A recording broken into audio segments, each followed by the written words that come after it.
So, picture this. The French and Indian War has just ended, 1763. Great Britain is now, without a doubt, the top dog in North America. But that huge victory came with an even bigger question.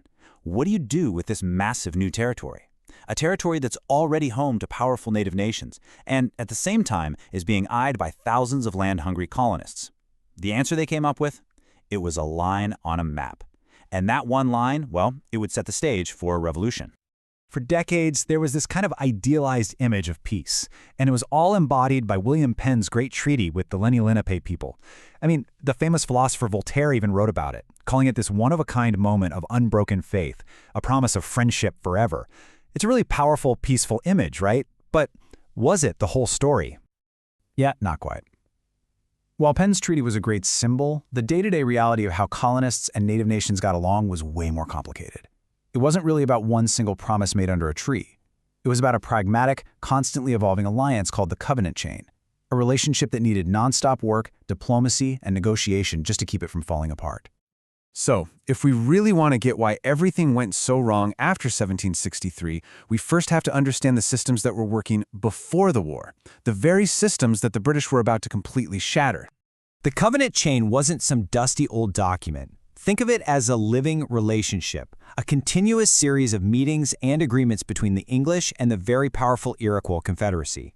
It was basically an ongoing dialogue to manage everything, from the fur trade to land disputes.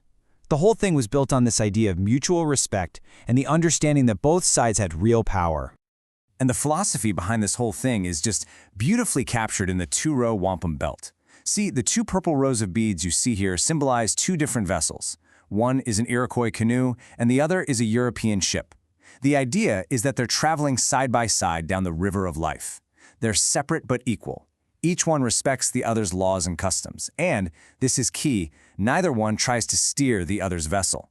The principle was coexistence, not conquest. A really powerful idea. But then, everything changed. After the French and Indian War, Great Britain was pretty much the only European ship left on the river, and with their main rival gone, they decided it was time to change the rules of the road. And those changes would have absolutely disastrous consequences. And just look how fast this all happened. In 1760, the major fighting is basically over. By 1761, just 1 year later, the new British commander, General Geoffrey Amherst, is already rolling out policies that just tear apart decades of diplomacy. So by the time the ink is even dry on the official Treaty of Paris in 1763, the damage is already done. Amherst pretty much saw the world in black and white. You were either a conqueror or you were conquered. He stopped the custom of gift-giving, which he saw as bribery, but native leaders saw as a crucial symbol of their alliance. He restricted access to gunpowder, which not only made it harder to hunt, but also made people deeply suspicious the British were trying to disarm them. And, to top it all off, his officers treated proud tribal leaders with total contempt. The whole idea of the two-row wampum? Yeah, that was thrown right out the window. Into this incredibly tense situation stepped a spiritual leader named Neolin. He preached a powerful message. Reject European ways, return to traditional values. He warned his people that the British were a threat to their very existence. And his words?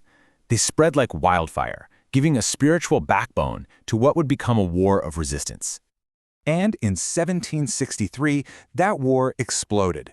Led by the Ottawa leader Pontiac and many others, a confederation of different tribes rose up together in this incredible coordinated effort to drive the British right out of the Great Lakes and the Ohio Valley. This conflict, which we now call Pontiac's War, was shockingly effective at first. 8 British forts were destroyed, but as you can see, it eventually ended in a military stalemate. The Native Confederation couldn't totally kick the British out, but the British couldn't defeat them either. And that's the crucial outcome. Britain was forced to completely rethink its entire approach. And make no mistake, the war on the frontier was just brutal. It was devastating for everyone involved. Beyond the hundreds of soldiers killed on both sides, it's estimated that about 2,000 British civilians were killed or captured. Thousands more had to flee their homes. You can see just how ruthless this conflict became when you read the private letters of the British leadership.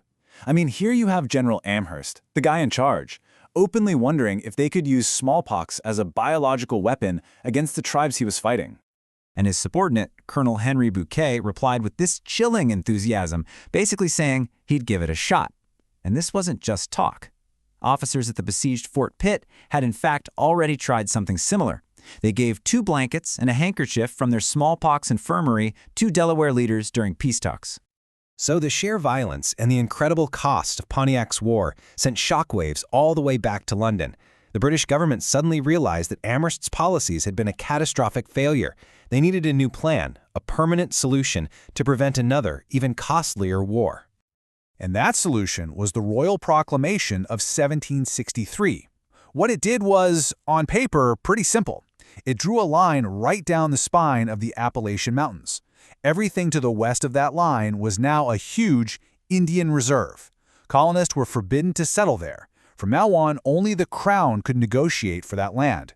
The goal? Dead simple. Keep the two sides apart and stop another war from breaking out. But this one simple line, drawn on a piece of paper, would have a massive, complicated, and long-lasting impact on the future of the entire continent. And this is where it gets really wild. The proclamation created this incredible dual legacy. For the American colonists, it felt like a total betrayal.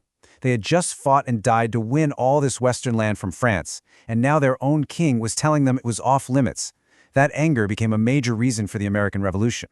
But for First Nations, the proclamation was a game changer. It was the first time the British Crown legally recognized their rights to the lands they lived on. It's still used in court cases today and is often called the Indian Bill of Rights. So we're left with this big question. The Royal Proclamation came from the ashes of a brutal war. It was a desperate attempt to create peace. But in trying to solve one conflict, did it just end up drawing the battle lines for the next one? Did it accidentally set in motion the creation of 2 new nations? It's a pretty powerful reminder that sometimes a simple line on a map can literally change the world.